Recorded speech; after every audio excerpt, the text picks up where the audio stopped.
I'm in a 2004 Toyota Sienna. I can't remember the trim. I think it's XLE. I was having troubles with my driver side power window. This is the old unit. It would not go down. Got a new unit. That one works now, so there was nothing about the motor that was off. It was the switch.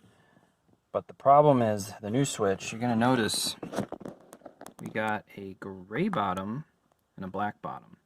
If I were to pull these out, this guy, it's hard to see in my lighting, so you have to take my word for it. There are more pins. There are more pins in what I have than the new one. This one has more.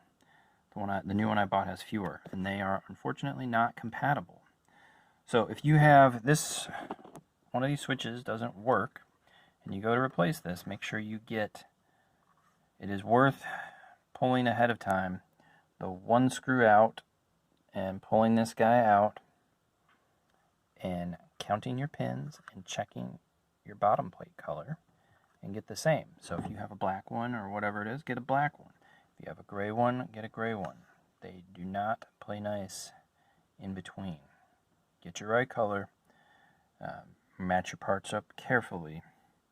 There is more than one model for Toyota power windows, and they do not play nice on compatibility from what I can tell. So, hope you have a good day, and God bless.